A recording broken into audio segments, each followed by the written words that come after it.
minha esposa brilhantemente, né, já falou quase tudo que é necessário. E eu queria deixar alguns textos com vocês, alguns fundamentos que são importantes para que a gente, né, tenha tudo isso que já foi falado aqui como uma lei. Não é, né, um conselho, não é uma opinião, não é uma ideia, é uma lei. Diga comigo, é uma lei. É uma lei. Amém? Se tiver gente aí fora, queria pedir para o diaconato não deixar ninguém aí fora, mandar todo mundo para dentro. Comendo, sem comida, botar todo mundo para dentro. É uma lei.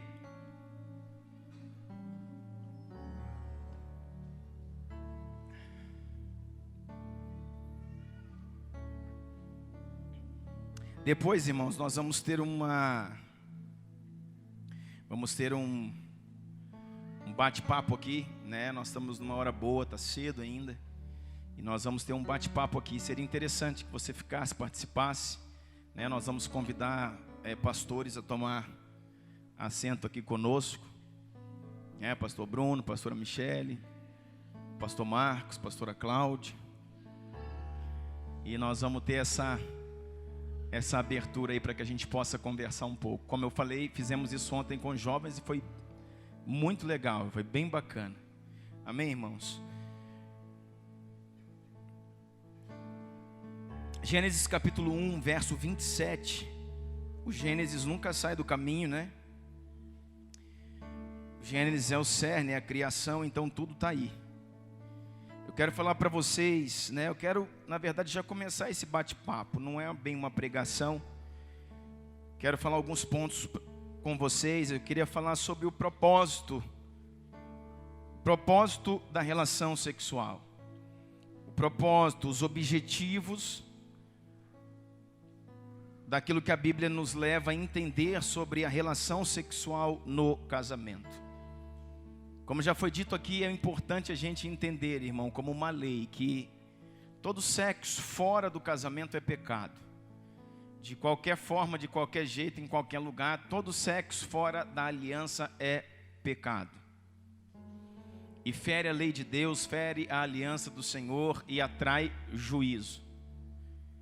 Agora, a ausência do sexo dentro do casamento também é pecado. Então aquilo que fora do casamento era pecado, aquilo que não é praticado agora dentro do casamento também se torna pecado.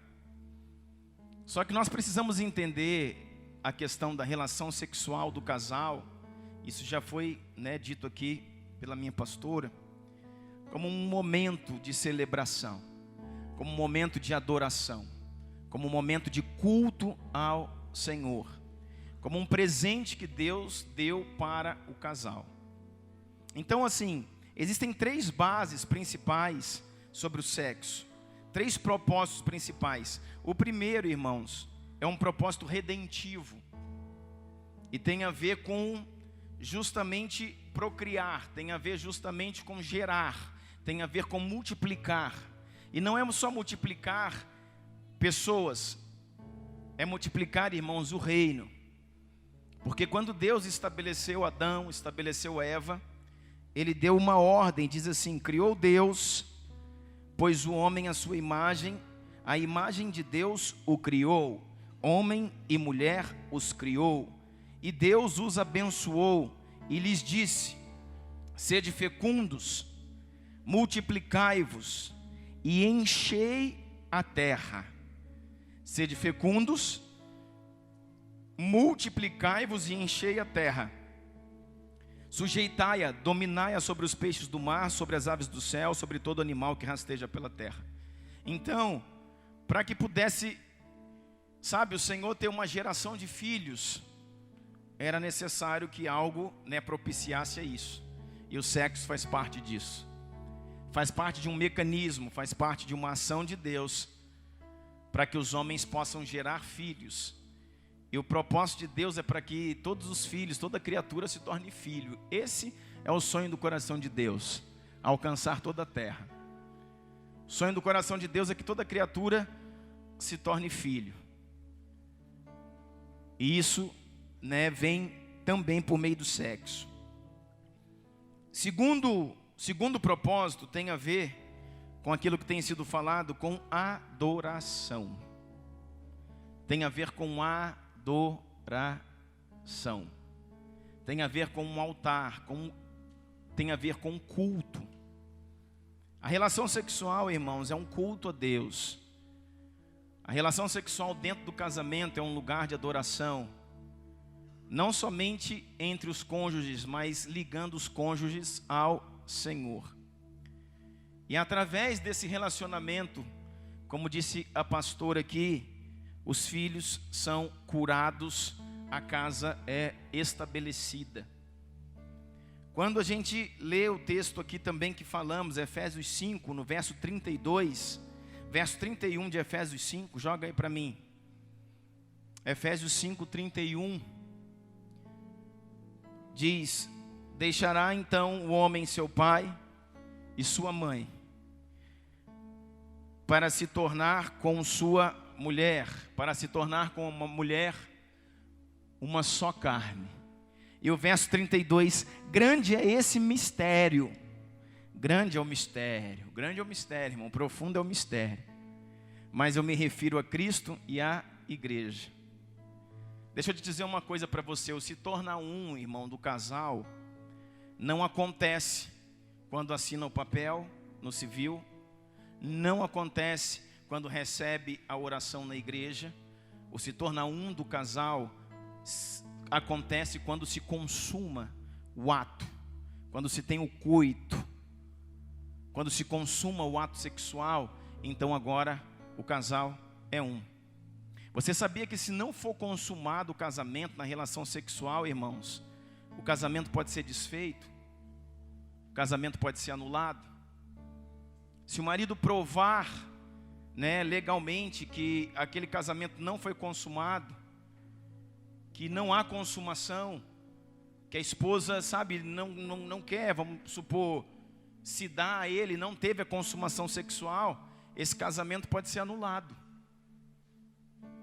Porque existem leis que regem e que têm entendimento de coisas que são espirituais. Então, quando a Bíblia diz aí, deixará o homem seu pai e sua mãe, o homem deixa, o homem e mulher deixam suas casas, deixam pai e mãe, falamos isso hoje cedo, para se tornar com sua esposa uma só carne. E esse se tornar uma só carne não é o casamento civil, não é o casamento religioso, é a relação sexual. Para se tornar uma só carne. Então, o Senhor manda a gente, marido e mulher, fazer isso. Marido e mulher ter relação sexual. Nos tornamos uma só carne.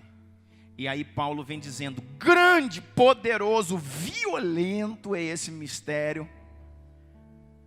Porém me refiro a Cristo e a igreja. Epa! Aí é profundo, hein, irmãos?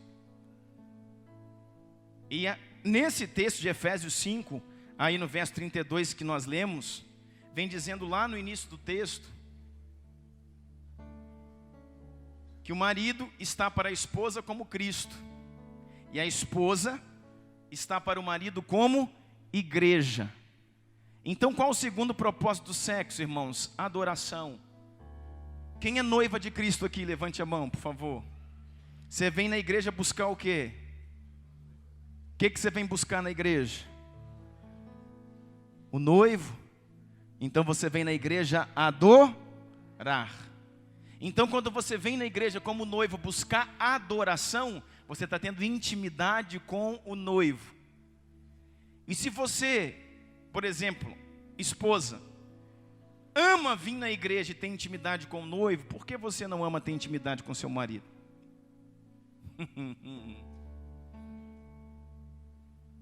Ah, pastor, é diferente. Não é diferente, irmãos, é igual. Leia o texto de Efésios. Eu vou até ler para você. Nós já lemos aqui, mas é legal a gente ler de novo. Efésios 5 diz assim, Efésios 5, 22. Esse é o entendimento, irmãos, da nova aliança, o entendimento de Paulo.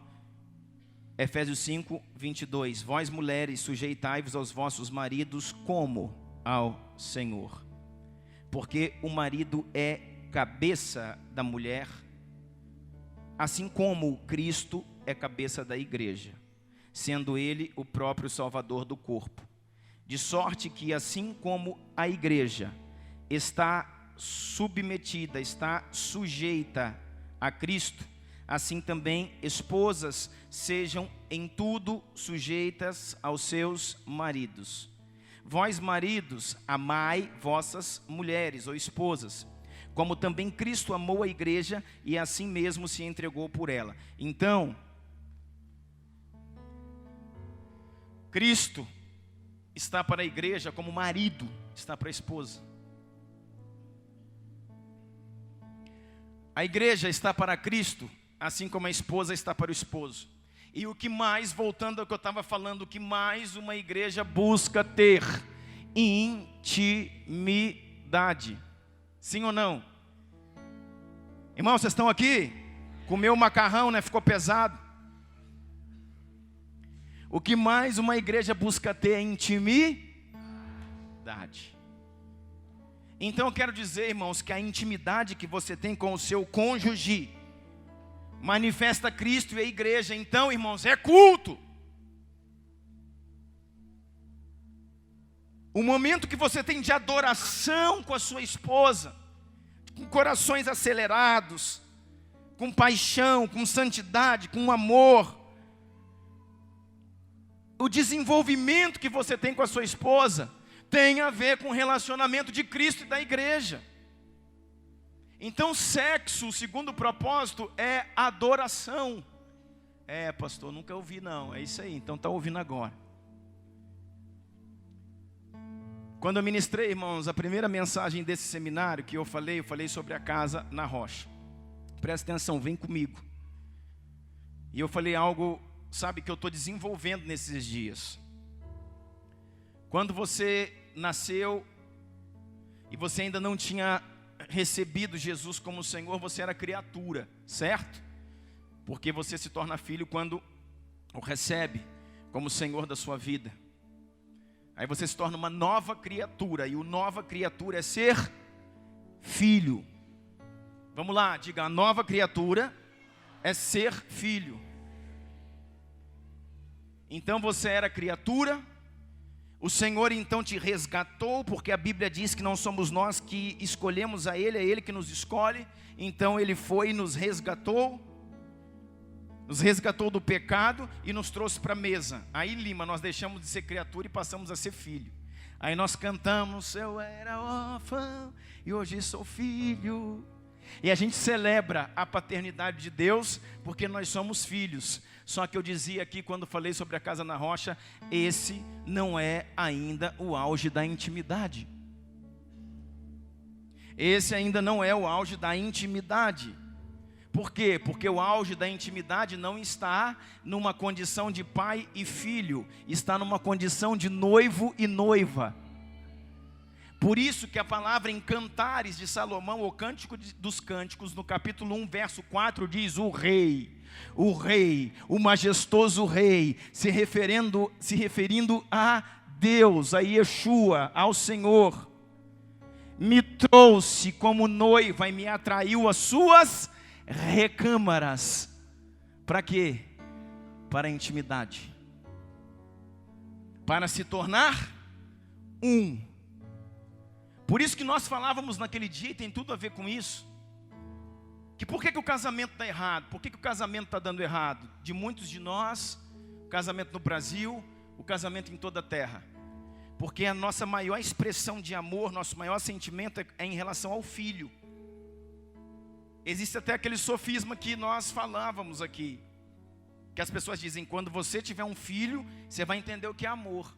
Quando você tiver um filho, Michael, você vai entender o que é amor, o que é o amor de Deus. E a gente todo mundo que é pai aqui já passou por isso. Eu, quando eu olho para minha Helene e para o meu Heitor, o coração chega a doer. Aí você fala, isso é amor. Só que isso, irmãos, é engano. Porque, Michael, você não vai saber o que é o amor de Deus quando você tiver um filho. Você vai saber o que é o amor de Deus quando você tiver uma esposa. Porque a Bíblia não diz que você vai se tornar um com o seu filho. Fala que você vai se tornar um com a sua esposa. A Bíblia diz que não é os ossos do seu filho que são um contigo. Não é a carne do seu filho que é um contigo, é a carne da sua esposa. Então o que mais reflete Cristo, numa sociedade, não é o amor de um pai para um filho, de uma mãe para uma filha, é o amor do esposo para a esposa. Então nós dizíamos aqui que a minha relação com a minha esposa reflete mais a Cristo do que o meu ministério, do que se a minha igreja é grande ou pequena, do que se eu prego muito ou pouco, do que quantos seguidores eu tenho no YouTube, quantos livros eu escrevi, quanto famoso eu sou, não sou, quantas pessoas me seguem. Não, isso não expressa Cristo. A verdadeira expressão de Cristo tem a ver com a forma como eu me relaciono com a minha esposa. Porque a Bíblia diz, assim como esposa e esposo se relacionam, assim é Cristo e a igreja manifesta no meio de uma sociedade. Quem está me entendendo? E isso tem tudo a ver com sexo. Porque sexo é adoração. E nós como noiva viemos buscar o que aqui? Adoração, irmão. Então não tem como um casal que não está se relacionando sexualmente, vamos para a prática, falar que está tudo bem com Deus. É mentira. É a mesma coisa que você encontra a pessoa fora da igreja. Tem 3, 4, 5 meses que ela não veio. Cara, você sumiu, como é que você está? Tudo bem, pastor, bom demais, bênção demais. Você está tão sumido, não te vejo mais, não apareceu mais na igreja. Você está indo em outro lugar, congregando numa outra denominação, está firme na fé. Não, pastor, estou só em casa, mas está tudo bem. Está tudo bem. Está tudo bem. Não tem nada bem, irmãos. A Bíblia fala, não deixai-vos de congregar, como é costume de alguns. Você precisa ter relacionamento com o corpo, porque você vem como noiva, encontrar-se com o noivo e prestar adoração, cultuar o Senhor. E isso tem tudo a ver com casamento e com sexo. Então, irmão, não adianta ser o grande apóstolo, ser o grande bispo, não adianta ser o grande pregador, não adianta ser o cara dos milhares de seguidores, não adianta a mulher ser profetisa, não adianta a mulher ser pregadora, pastora, ter dom de revelação, se não tem relacionamento sexual ativo com seu esposo. Se a casa não está se referindo, irmãos, como Cristo e a igreja, é casa na areia, e tudo que fundamenta vai ruir. Você está entendendo isso? Então a sua vida para com a igreja, a sua vida ministerial, a sua vida cristã tem tudo a ver com sexo. E aí, irmão, está estreito, né? A pastora Karine, você estava mais alegre.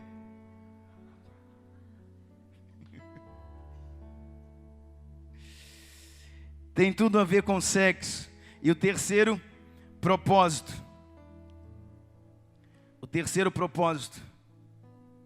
Tem a ver com um propósito de, como a Karen diz, fisiológico. Se você for estudar na questão da fisiologia, a dinâmica, a fisiologia do sexo, a fisiologia dos orgasmos, vocês vão ver a série de hormônios que se interagem, e você vai ver, irmãos, que para um homem casado, a necessidade de estar na ação sexual é diferente de para um homem solteiro. Por que alguns homens solteiros começaram a praticar sexo? E agora não podem praticar, porque sabem que é pecado, mas já começaram, mas agora tem que parar, no sentido de entrar em santidade, em devoção a Deus. Mas estão desesperados. Porque estão desesperados, aí param de ter relação sexual com a namorada, com a fulaninha, com a ciclaninha, mas aí vai para masturbação e não resolve nada, e piora mais ainda. Por quê? Porque ele se masturba com maior, vamos dizer, em maior quantidade do que ele fazia relação sexual. Aí ele se torna mais viciado. É vício mesmo. Por quê, irmãos? Porque o principal hormônio do orgasmo é dopamina, que é a mesma liberação do uso da nicotina do cigarro, do uso da maconha, do uso da cocaína. Quando você usa cocaína, há liberação de dopamina. Aí você usa cocaína e fica viciado. Aí você fala: ei, pastor, enrolou a gente. Por quê? Porque vicia isso aí. As concentrações, irmãos, são muito menores. Uma cocaína vai elevar o nível de dopamina lá não sei aonde. Mata. Nicotina um pouco menos. Mas a relação sexual, há no ciclo hormonal a dopamina, que de alguma forma vai causar o quê? Uma conexão sistêmica de te empurrar para aquilo ali, de, entre aspas, dependência. E por que Deus fez assim, irmãos? Porque sexo é uma coisa... eu não estou falando de vício não, irmãos, porque compulsão sexual também é pecado, até dentro do casamento. Tudo tem moderação. Aquele bonitão aí quer sexo, de manhã, de tarde, de noite, de madrugada, dia sim, outro dia também, feriado, domingo, vai orar, irmão.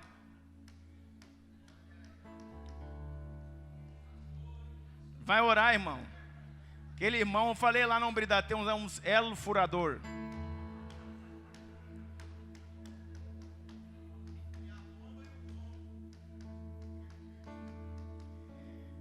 Você precisa, irmão, se converter. Porque ainda que a esposa seja sua esposa, seja sua mulher, ela não está ali por conta disso não, irmão.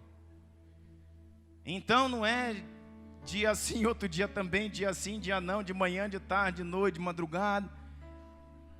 Compulsão sexual, então você está numa perversão, e perversão é pecado, então você precisa de libertação. Ok? Mas a ausência do sexo, aí nós já falamos com as mocitas, também é pecado. E por isso então, que no ciclo hormonal existe algo que te atrai, existe algo que te traz para perto, existe algo que não tem a ver só com o espiritual, tem a ver com o físico, com o biológico, tem a ver com dependência, tem a ver com equilíbrio. Por isso que o homem e também a mulher que são casados, já têm relação sexual ativa e começam a se privar, entram em desequilíbrio fisiológico. Não é emocional, só mental, é fisiológico.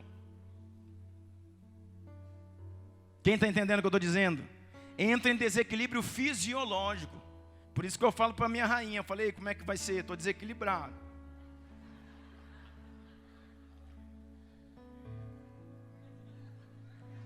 Que hora que equilibra?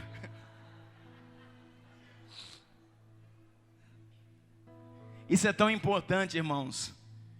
A atenção que nós devemos dar a isso. Falando de partes práticas, como a Karine falou, as coisas vão acontecendo. Na primeira palavra dela, ela falou sobre, né, as estações, a primavera, tudo lindo e tal, né? Falou do verão, tudo quente, bonitão, está funcionando e tal. E falou dos invernos. Um momento, irmãos, chave que tem a ver com isso na vida do casal, como ela disse, é quando chegam os filhos. Quando chegam os filhos, tudo aquilo que ela falou, a atenção da esposa vai para o filho e tal. E aí quando chega o segundo filho, irmão, aí vai ficando ainda mais estreito. Os que tiveram o terceiro filho, quarto filho, irmão, aí você tem que orar triplicado, mano. Irmão, porque os meninos aceleram. E sabe de uma coisa? Não sei se na sua casa é diferente, na minha é 1h da manhã e a Heleninha está acelerando, pula para cá, roda para lá e chuta a porta. E um pouquinho que eu fecho a porta lá para ficar com a rainha, ela pá, chuta a porta, abre aqui, abre aqui, abre aqui. E a gente está esperando, sabe, os meninos dormir para ter o avivamento, para a gente poder orar junto, né, e ter um avivamento. Irmão, E os abençoados, 1h30 da manhã, estão lá acelerando. E quando vão dormir, irmão, só estão os bagaços. Né? Nós já estamos até... E todo dia é assim. Aí, como eu falei, né, irmão? Como eu não sou bobo nem nada, eu driblei o sistema. A Karine já contou para as meninas, eu driblei o sistema. Eu falei, ó, de noite tá dando não vai rolar não. O negócio é o seguinte... Eu trabalho até tal hora, geralmente eu vou para a academia na hora do almoço. Vou para a academia de 11 horas, meio-dia e meio. Quando for meio-dia e meio eu chego em casa. E você vai fazer o que você tem que fazer 1 hora, você aqui para nós fazer um avivamento. E aí depois do avivamento eu volto para o consultório, você vai fazer, sei lá, unha, cabelo, fazer compra, fazer o que tiver que fazer. Mas esse horário de 1h30 sou eu. Ah, pastor, mas assim combinado, é assim combinado, irmão, bom pra caramba. Melhor do que combinar nada e ficar no osso.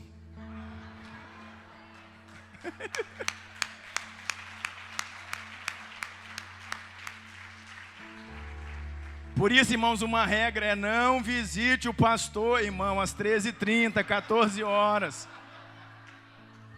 Não liga ao pastor, não vai na casa do pastor nesse horário, irmão.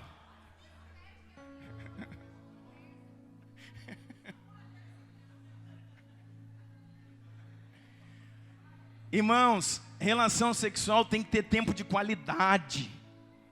Tem que ter tempo de qualidade.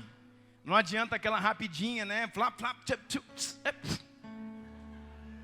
Irmão, isso não funciona.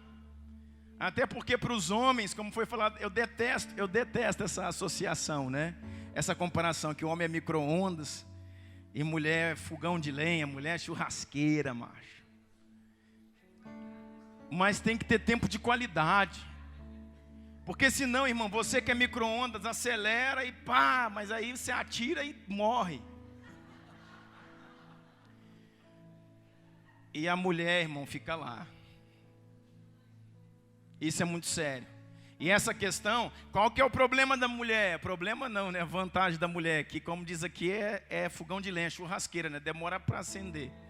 Mas depois que acende, irmão, assa a carne a noite toda. E aí o problema é o varão ter espeto para aguentar.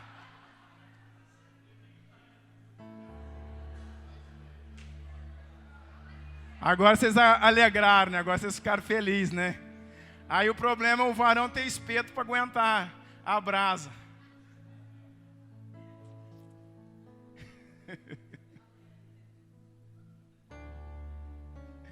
Irmãos, essa é uma das coisas, se não for a coisa mais maravilhosa que o Senhor fez. Você precisa ter relação sexual. E estava falando aqui sobre a questão fisiológica. Existe uma desarmonia sistêmica no homem e também na mulher. A mulher não gosta de assumir essas coisas, mas ela também fica desprovida, nervosa, estressada, angustiada. Tá certo que a gente fica mais. Né? Você vai ficando meio desequilibrado, meio atordoado, meio nervoso, dando coice no ar. Você está precisando, irmão, do avivamento. E existem algumas regras para isso, algumas leis. Esse texto aqui que a Karine leu é legal. Abre aí Coríntios, 1 Coríntios 7. 1 Coríntios 7, aqui traz algumas leis em relação à relação sexual. 1 Coríntios 7, verso 3, diz assim: o marido deve cumprir os seus deveres conjugais para com a sua mulher. É isso mesmo? E da mesma forma a mulher deve cumprir os seus deveres conjugais com o seu marido. Então, número 1, irmãos. Número 1, leis da relação sexual. Sexo depois do casamento é dívida. Sexo depois do casamento, irmão, é mandamento. Sexo depois do casamento é ordenança. Sexo depois do casamento, irmãos, é dívida. É dever. Você tem que cumprir o seu dever. Então aqui eu quero desmistificar algumas coisas. Irmão, tá certo que aquilo que foi produzido, que aquilo que foi romantizado, que aquilo que foi gerado ali durante todo um dia, às vezes mais de uns dias, né, Natan? Foi preparado e está no romantismo, está no amor, irmão, está perfeito. Aí derruba tudo. Mas quando não tem tudo isso, irmão, todo esse romantismo, todo esse calor, irmão, não pode ter ausência da relação sexual. O que eu quero dizer para você? O que as mulheres acostumaram, principalmente as mulheres, a fazer? Meu marido está grosso, grosseiro, mal educado. Meu marido está isso, meu marido está aquilo. Chá de manta. Meu marido não fez o que eu quis. Chá de manta. Não comprou a sandália. Não fez isso, não fez aquilo. Chá de manta, irmão. Isso é pecado. E embora muita gente saiba, não sei se todos, mas a maioria daqui sabe, fazem isso constantemente. Algumas mais com relação à rédea mesmo do consumo. Não me deu isso, não me deu aquilo, não fez isso, não fez aquilo, não deu para o menino, não comprou aquela roupa, isso, e pá, e traz o guerreiro na rédea. Eu vou dizer, irmão, boi bravo não se coloca canga não, hein? E às vezes, ou na maioria das vezes, é em relação a comportamento mesmo. Tem a ver com o quê? Tem a ver com, tá grosso, não tá merecendo. Deixa eu falar uma coisa para você, irmão, bem sério, irmã. E agora vocês podem torcer o nariz, que eu não tenho medo de nariz torcido. Quanto mais torce, mais eu falo. Sexo não é meritocrático, não é mérito. Não é porque o outro merece que você se entrega. Você se entrega porque essa é uma lei para o casamento. Quantas de vocês colocam o absorvente lá no dia feliz, porque quer, achando feliz, achando bom aquilo ali? Estou indo bem para o extremo. Você usa aquilo ali porque você precisa. Em relação ao sexo, você precisa. Quantos homens, quantas mulheres estão aqui, vão pagar uma conta, chegou lá aquela conta, daquele financiamento, aquela coisa, todo feliz, legal demais, que prazer de pagar uma conta. Não. Por que você paga uma conta? Porque é seu dever. Por que você se relaciona sexualmente com seu marido? Porque é seu dever. E é muito ruim você ter relação com alguém que não tem desejo, que não queira se relacionar com você. Por isso, é preciso harmonizar, equilibrar da melhor forma possível. Mas eu quero dizer para você, não deixou de ser o seu dever, e nem do homem para com você. E esse texto aqui diz então, o marido deve cumprir seu dever conjugal com a mulher, e está falando de sexo. E a mulher deve cumprir o seu dever conjugal para com seu marido. Então sexo é dever. Esse mesmo texto, segundo ponto, a mulher não tem mais autoridade sobre o seu próprio corpo, mas sim o seu marido. Da mesma forma, o marido não tem autoridade sobre o seu próprio corpo, mas sim a sua mulher. Então você casou, acabou, mana. O seu corpo pertence ao seu esposo, e o corpo da esposa pertence ao seu marido. Minha pastora falou isso aqui já hoje. Então você vai para uma relação sexual, irmãos, você vai para uma relação sexual, o seu objetivo é gerar prazer, não é receber, não é ter prazer. Quando você vai para uma relação sexual, tá? Vamos lá, para entender melhor. Nós estamos falando de coisas espirituais, de sexo de uma forma espiritual. Estamos falando de Cristo e a igreja. Você vem como noiva para a igreja, você vem dar ou vem receber?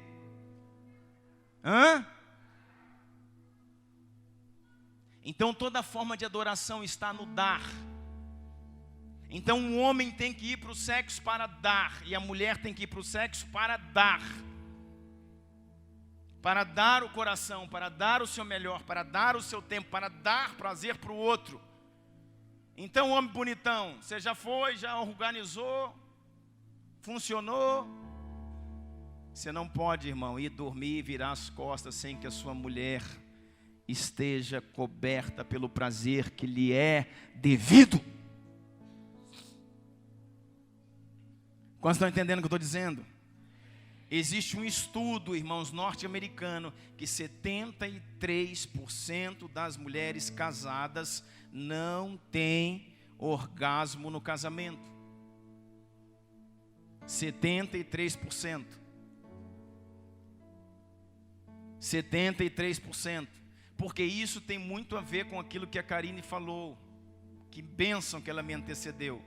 Porque no funcionamento, irmãos, na fisiologia do sexo, o clitóris, que é um órgão, né, do tamanho de um caroço de feijão, que está lá em cima, né, do complexo, ali da vulva, que não é vagina, é vulva, todo aquele complexo, pequenos e grandes lábios, lá em cima.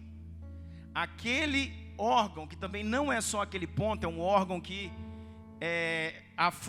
influi, né, para dentro. Aquele órgão ali está muito longe do canal vaginal que está lá embaixo. Agora você pergunta por que Deus fez assim.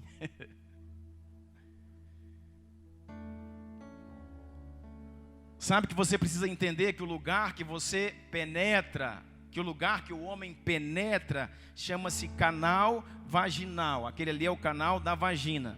E o clitóris não fica lá, está lá em cima. Então no funcionamento,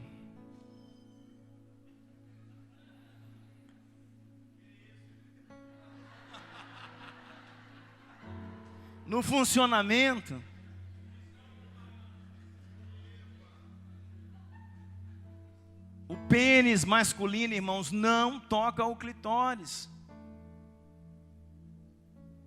E o auge do orgasmo feminino está no clitóris. Se você for estudar a fisiologia feminina, também existe orgasmo vaginal. Só que aí, irmãos, existe uma pesquisa que diz que 93% das mulheres, ou seja, só 7% de todas as mulheres, num contexto geral, essa pesquisa foi feita, sabe, em todas as capitais da Europa e dos Estados Unidos, com um apanhado imenso de mulheres, só 7% já tiveram um dia um orgasmo vaginal. Então, mulher pode ter um orgasmo vaginal, mas 93% delas têm orgasmo clitoriano. E nós falamos disso na hombridade. Como é que uma mulher vai ter um orgasmo vaginal, irmão? Aí você tem que trabalhar, querido. Amadurecer o sexo, desenvolver a relação, conhecer o corpo da sua mulher, conhecer as formas, conhecer os dias, conhecer os horários, conhecer as posições. Você vai conseguir, irmão, vai firme. Mas eu falei, vai firme, irmão, firme.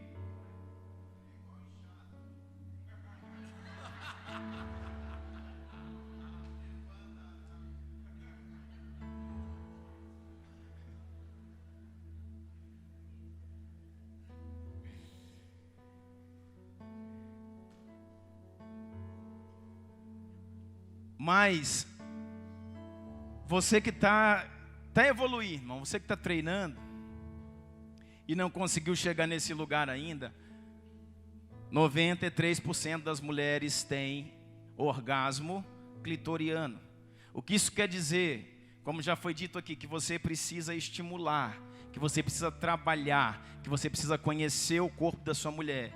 Então, se você foi para a relação e não chegou no orgasmo, irmão, vaginal, você precisa estimular, trabalhar.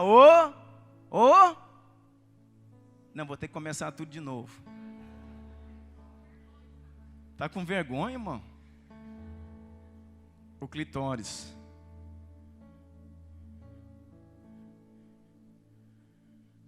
Por quê? Porque o seu corpo não pertence a você, pertence ao seu marido. E o corpo do marido não pertence a ele, pertence à sua esposa. Esse texto, irmãos, diz muito para a gente, diz assim: da mesma forma, o marido não tem autoridade sobre o seu corpo, mas sim a sua mulher. Não se recusem um ao outro, exceto por mútuo consentimento. A igreja recusa a adorar Jesus? A igreja recusa a adorar o noivo? Eu quero dizer para você também, irmãos, a noiva não pode se recusar ao noivo. A esposa não pode se recusar ao marido, e o marido não pode se recusar à esposa. E diz mais o texto: exceto por mútuo consentimento. O consentimento deve ser dos dois, durante pouco tempo, para que se dediquem à oração, e depois unam-se de novo, para que Satanás não os tente por incontinência. O que isso quer dizer? Mais um ponto da relação sexual. Ela precisa ser, irmãos, constante. A relação sexual precisa ser permanente, precisa ser regular. Para quê? Para que o seu cônjuge não seja tentado por incontinência. Tanto a mulher quanto o homem. Quero dizer para você, mulher que se nega ao marido, você está empurrando o seu esposo para o olho do furacão. Marido que se nega à esposa, você está empurrando a sua esposa para o olho do furacão. Quem está entendendo o que eu estou dizendo? Existem casamentos, irmãos, que você vai trabalhar a crise conjugal e senta com um casal e eles estão há 3 meses, há 4 meses sem relação. A mulher querendo punir o marido é fria. Sabe o que vai acontecer? Seu marido vai cair, seu marido vai pecar, e a culpa não vai ser só dele, é de vocês. Porque a mulher tem a responsabilidade por não cobrir o seu esposo, o seu cônjuge, o seu marido, e da mesma forma o marido com a esposa.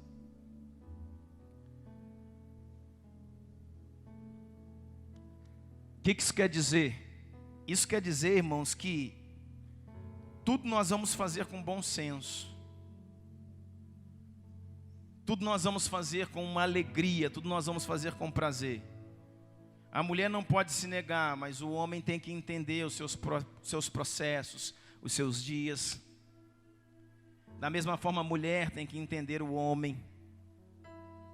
Por quê? Porque tudo dentro do bom senso, tudo dentro, irmãos, daquilo que é digno, daquilo que é conectado pelo amor de Cristo e a igreja vai funcionar bem. Mas eu estou botando aqui leis espirituais para que você entenda. Leis espirituais para que você entenda. Existe algo que fala e a gente passa nos lugares, o povo fala assim: pastor, então existe um princípio. Eu fui ler sobre isso, não é na verdade uma lei, mas é um costume dos hebreus, um costume dos judeus, que eles não passam mais de 3 dias sem ter relação sexual. Não passam mais de 3 dias sem ter uma relação sexual. Isso é um costume do nosso povo, do povo hebreu. Quando eu passo num lugar e falo isso, acaba o culto, o povo fala: então vamos montar uma igreja messiânica, pastor. Vamos montar uma igreja messiânica para a gente entrar na prática desse povo. O que eu acho interessante, irmãos, é que a gente vê que Deus estabeleceu a relação como um presente, mas que na vida de muitos de nós se tornou fardo. Na vida de muitos de nós se tornou peso. E não há celebração de tudo isso. E não há, sabe, a questão do relacionamento sexual como a Bíblia fala, do homem entendendo a mulher como parte mais fraca, com honra, com entendimento. 1 de Pedro 3,7 diz assim: maridos, vós igualmente vivei a vida comum do lar, com discernimento, e tendo consideração para com a vossa mulher, como parte mais frágil. Tratai-a com dignidade, porque sois juntamente herdeiros da mesma graça devida, para que não se interrompam as vossas orações. Maridos, vós igualmente vivei a vida comum do lar com discernimento, com sabedoria. Você precisa viver a vida comum do lar, você precisa até coabitar, ou seja, estar com sua mulher com sabedoria. Administrar os momentos, os tempos. Mas o que precisa ficar aqui, irmãos, o que eu quero deixar aqui, fazer esse fechamento, são de princípios. Aí, para falar de princípio, nós temos que quebrar um pouco o romance. Porque eu não venho para a igreja quando estou com vontade de vir. Tem crente que aprendeu a viver assim. Então ele vive fora do propósito. Eu não venho para a igreja quando eu tenho vontade de vir. Eu não venho cultuar quando eu estou morrendo de prazer para cultuar. Eu não venho orar, pregar, muitas vezes porque eu estou explodindo de vontade. Eu venho porque é o meu propósito, é o meu chamado, é o meu dever. Você vai se envolver sexualmente, irmãos, porque é o propósito do casamento, é o seu dever suprir o seu marido, e o marido suprir a sua esposa. E aí nós estamos falando agora de propósito, não de romance. Não tem a ver se merece ou não merece. Não tem a ver se foi grosseiro ou se foi romântico. Não tem a ver se teve presente ou se não teve presente. E o que nós precisamos entender? Muitas vezes a mulher fala, não, mas ele está estressado, está grosseiro, está me tratando mal. Vai ver que é exatamente porque não tem a relação que ele está assim. O homem continua sendo homem, o homem continua sendo leão. E ele tem que sair, tem que pagar, sabe, um dia árduo, lutar lá fora, brigar, resolver as coisas, ganhar o dia, resolver tudo e voltar para casa. Mas quando ele volta para casa, irmãos, ele tem que ter uma esposa que esteja o aguardando. Para isso, o homem tem que ser um homem protetor, provedor, um homem cuidadoso, que também tira a sua esposa do olho do furacão e dá sossego para ela. Porque se você quer que sua mulher produza, igual você produz, aí você produz 50%, ela produz 50%, vocês juntam, dá 100%. No final do dia ela está tão acabada quando você está acabado, aí ninguém cuida de ninguém. Agora, se você resolver proteger a sua esposa, cuidar dela, privar ela de algumas coisas, para que ela esteja bem, quando você voltar da sua guerra, ela te espera, como 1 Coríntios fala, sendo a sua coroa. Quando os hebreus iam para a guerra, sabe qual era o maior prazer, a maior glória de um guerreiro, na época bíblica? Ele voltava para casa trazendo os despojos e tinha alguns dias de descanso, de guerra, de qualquer coisa, só nos braços da sua esposa. Porque a esposa é a glória do marido. E isso tem tudo a ver com Bíblia, com Escritura, com proteção, não com machismo. Isso tem a ver com aquilo que Deus definiu. Só que nós estamos invertendo tudo, irmãos, e fazendo uma miscelânea danada.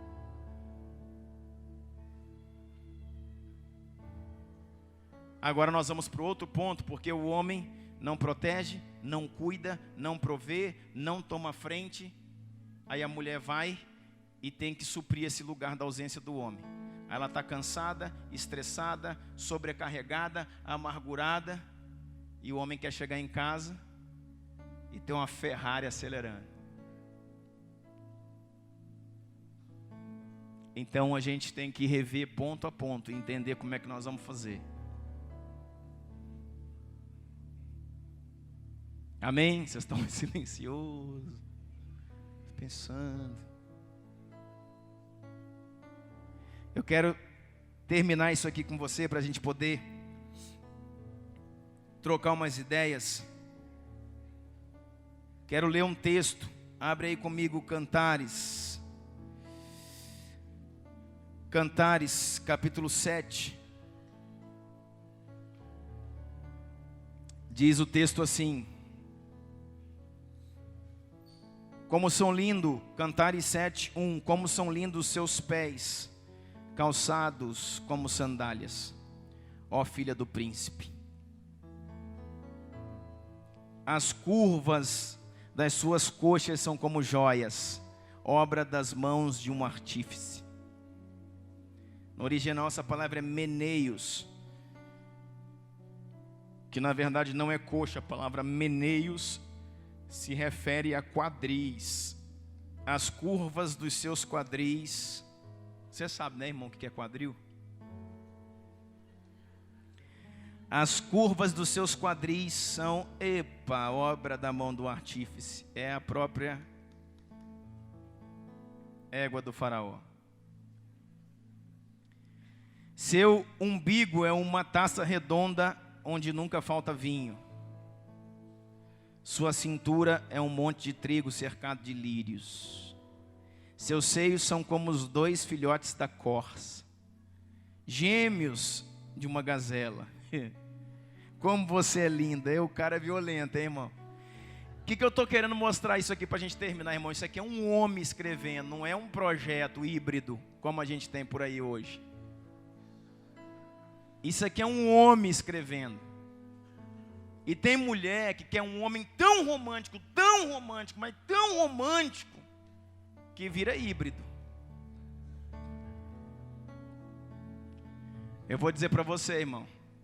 O homem precisa ser cuidadoso, ser romântico, mas não pode deixar de ser homem.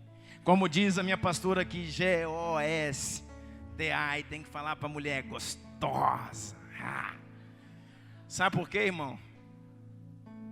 Porque um homem muito romântico fala, lindinha.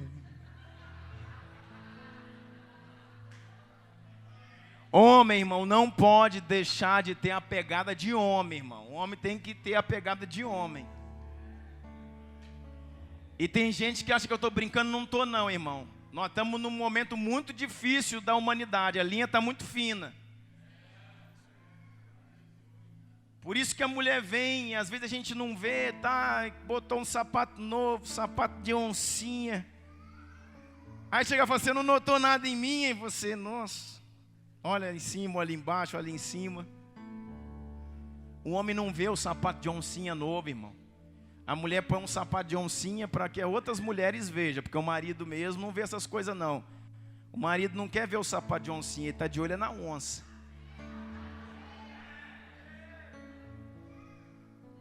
Querendo acelerar é a onça.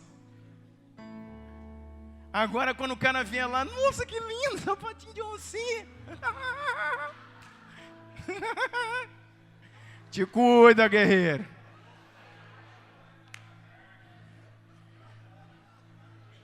Não tem um de tigrinho para mim não.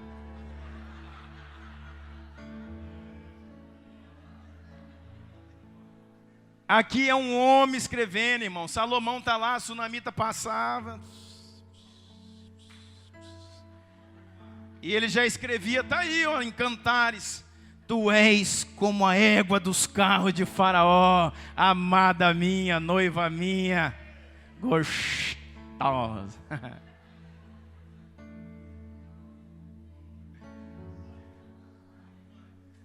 Tem que acelerar, irmão, tem que dar a pegada. Tem que passar perto, dar uma pegada, dar uma cheirada no cangote. Falei aí, vão equilibrar ou não vão? E olha o que o cara me escreve aqui, esse cara, fiquei. Seus seios são como filhotes da corça, gêmeos de uma gazela. Como você é linda, como você me agrada, ó amor, com as suas delícias. Seu porte é como de uma palmeira. Já pensou, você chega para uma mulher hoje e fala, ô minha palmeira.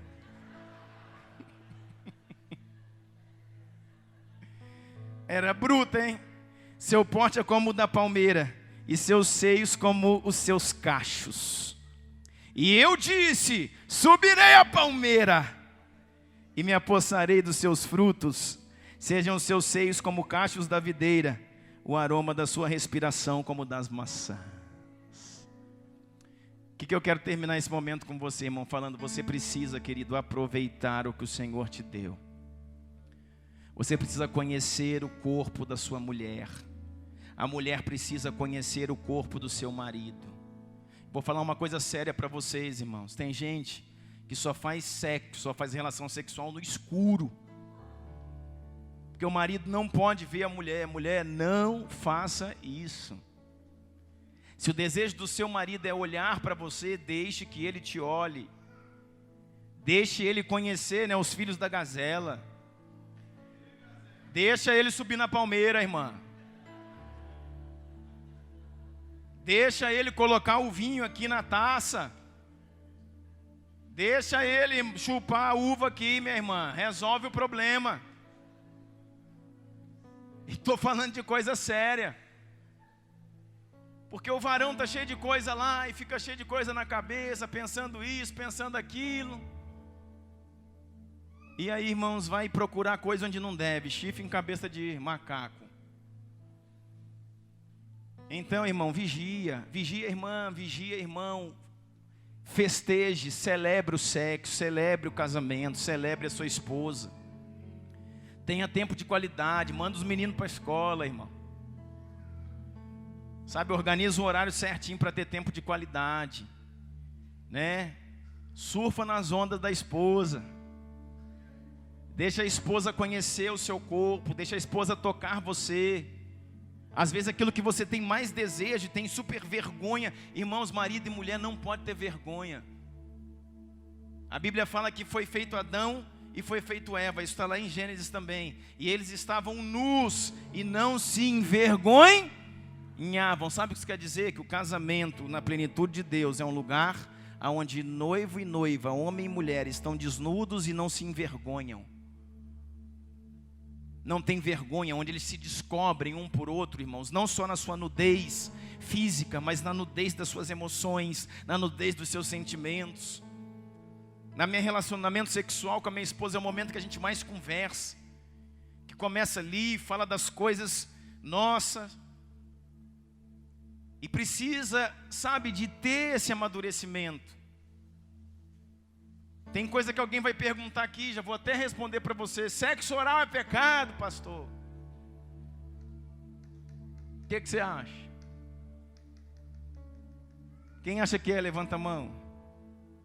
Quem acha que não é, levanta a mão. Quem é boneco de plástico? Boneco de cera? Quem não tem opinião? Por esse texto aqui que você está vendo, irmão, Salomão está explorando o corpo da sunamita. Está falando que os seus seios é como cacho de uva. Uva serve para quê, irmão?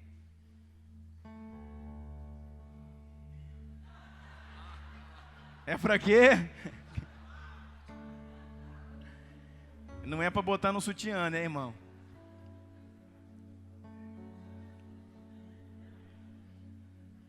Não tem nada na Bíblia, irmãos, que condene o sexo oral. Não tem nada na Bíblia que condene o sexo oral.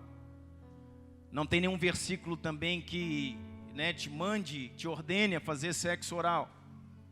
Tem alguma base, como esse texto, em outras bases, que te abre um leque para o entendimento que pode ser feito. Pode ser, não deve ser feito, pode ser feito.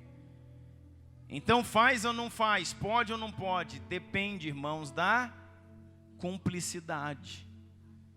Depende se é aceitável para os dois. Depende se há mútuo consentimento. Maridos, coabitai com a sua esposa com sabedoria.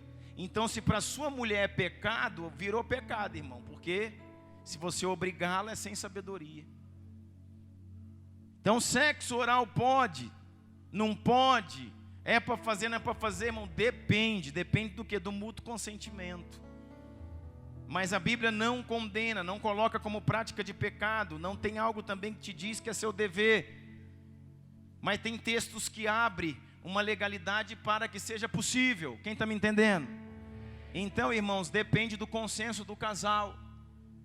Se a mulher está de acordo, o homem também. Irmão, põe na linha e chuta para o gol. Resolve.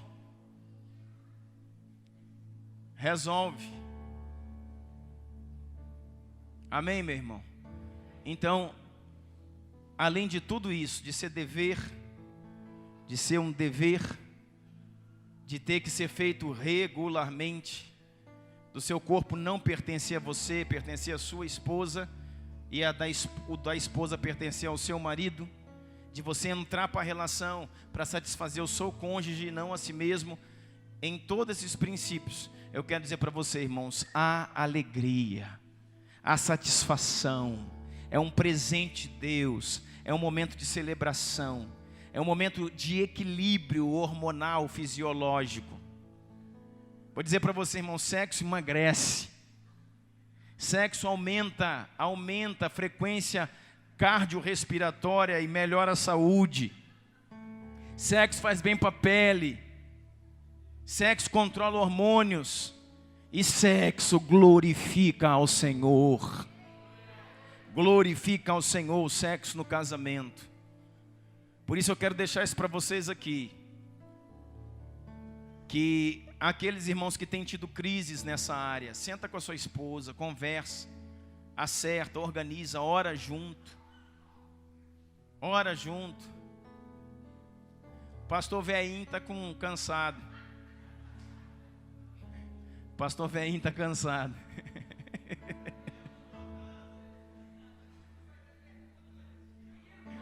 Pastor, o mito está cansado, irmão. Diz que é mito e cansa. Que é...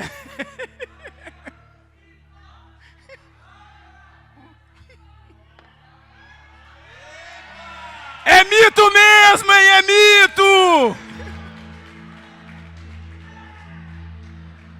Se é mito ou se é fake news, nós só vamos saber.